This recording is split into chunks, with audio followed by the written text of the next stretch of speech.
قدرمن لیدونکو سلامونه. د دې مهال د مهمو خبرونو ټولګې ته ښه راغلاست. د خبرونو سرټکي.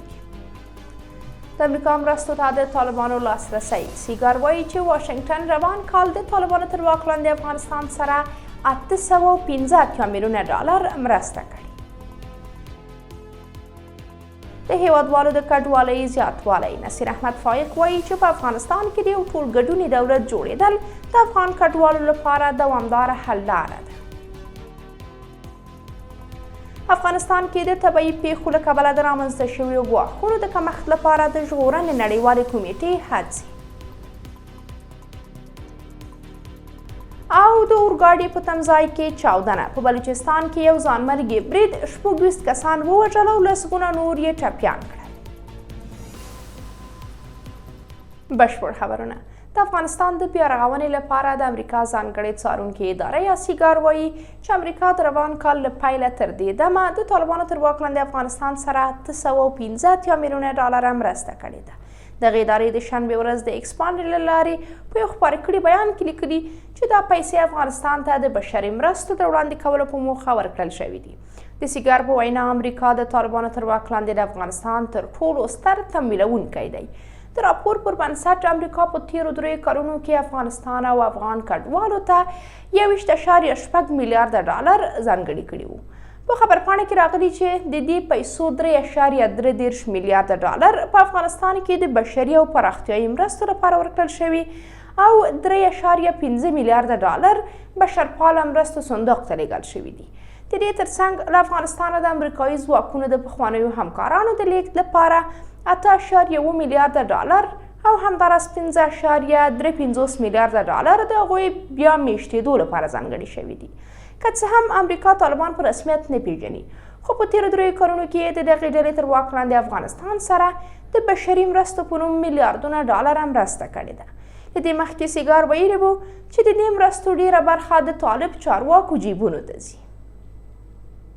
په ملګرو ملتونو کې د افغانستان دایمي استازي نصیر احمد فایق د دغه سازمان د 3مې کمیټې په غونډه کې چې د کډوالو په هکله جوړه شوې ویلي چې د افغانستان کډوالو بنسټیز حل لاره په هیواد کې د یو ټولګډوني او ځواب ویونکي دولت د جوړېدو اړتیا ده. فایق د جمعې ورځ د ایکسپانډ له لارې د خپل وینا په خپاره کړي متن کې ویلي چې د طالبانو تر واک لاندې افغانستان کې میلیونونه افغانان له امنیت، ثبات او بنسټیزو حقونو ته له لاسرسي پرته ژوند کوي.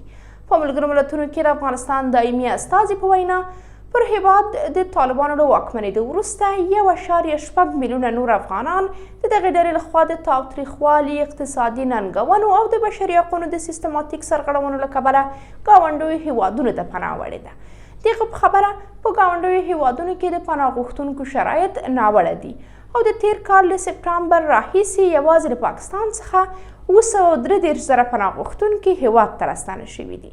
همداراز په کوربه هیوادونو کې د کډوالو لږ شمېر ماشومان زده کړو ته لاسرسی لري او په دې هیوادونو کې د پناه غوښتونکو لپاره روغتیایي او بانکي خدمات هم ډیر محدود دي.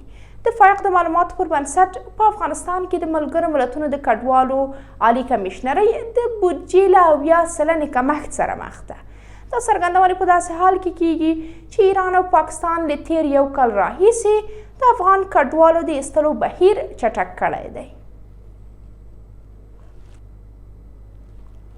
د ژغورنې نړیوالې کمیټې د څېړنو څانګې د افغانستان په ګډون په یو شمېر زیانمنو هیوادونو کې د ناورین ګواښ د کمښت په هکله خپلې ارزونې پیل کړي دي. نوموړې کمیټې د جمعې ورځ په یو شلمخیز راپور کې لیکلي چې اقلیمي بدلون څو کلنو جګړو او شدیدې بېوزلۍ افغانان اغېزمن کړي دي. د ژغورنې نړیوالې کمیټې په دغه راپور کې زیاته کړې چې په افغانستان او سومالیا کې د دغې کمیټې د څېړنو څانګه له بزګرو او سیمه ییزو همکارانو سره په همغږۍ د طبیعي پیښو، تولید، ازمایښت او د ګواښ کمښت لپاره د انسان محور لومړی ګام په توګه څېړنې کوي. د دغه کمیټې په وینا د دې څېړنې موخه له سیمه ییزې، داخلي او دودیزې پوهې سره د پرمختللو وسایلو یوځای کول دي تر څو د اقلیمي ناورین او شخړو د ګواښونو کمښت لپاره جامع او د اجرا وړ لارې چارې ولټول شي.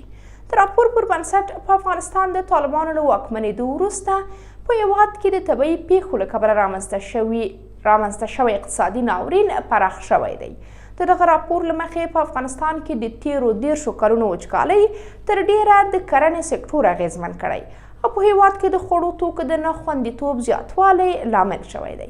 د ژغورنې نړیوالې کمیټې په باور په ملي کچه د یوې اغیزمنې حل لارې نشتوالی یو له هغه عواملو څخه دی چې په افغانستان کې د طبیعي پیښو له کبله رامنځته شوي ګواښونه ډیروي. د اقلیمي بدلون له کبله رامنځته شوي ګواښونو سره د مبارزې لپاره د نړیوالو شریکانو او اقلیمي شرایطو ترمنځ د لازمې همغږۍ نشتوالی په دې برخه کې یوه بله ننګونه ده. د ژغورنې نړیوالې کمیټې د راپور پر بنسټ په مرسته رسونکو بنسټونو کې د ښځو پر کار د طالبانو لخوا لګول شوي محدودیتونه هم په هیواد کې د طبیعي پیښو له کبله رامنځته شوی بشري ناورین لا پسې ډېر کړی دی. د یادونې ده چې افغانستان د اقلیمي بدلون له کبله د اغیزمنو هیوادونو په ډله کې شامل دی. نړیوالو رسنیو راپور ورکړی چې په بلوچستان کې د یوې زورورې چاودنې په ترڅ کې لږ تر لږه 26 کسان وژل شوي او له 50 ډېر ټپیان دي. CNN لیکلي چې دا چاودنه د شنبې ورځ سهار شاوخوا 9 بجې د بلوچستان په کوټه ښار کې د اورګاډي په یو تمځای کې شوې ده. په کوټه کې د پاکستاني پولیسو یو قومندان محمد بلوچ ویلي د اورګاډي په تمځای کې د چاودنې پر مهال شاوخوا 100 کسانو حضور درلود. د پاکستاني رسنیو د معلوماتو پر بنسټ ښایي د مړو شمېر نور هم لوړ شي. د معلوماتو له مخې له دغې چاودنې وروسته د کوټې په روغتونونو کې بیړنی حالت اعلان شوی دی. د پاکستان لومړي وزیر شهباز شریف او د بلوچستان اعلی وزیر سرفراز بوګټي دا برید غندلی دی. د بلوچستان بیلتون غوښتونکو په یو خپاره کړي بیان کې د دې پیښې پړه منلې او ویلي دي چې دا چاودنه د یو ځانمرګي برید له کبله شوې ده.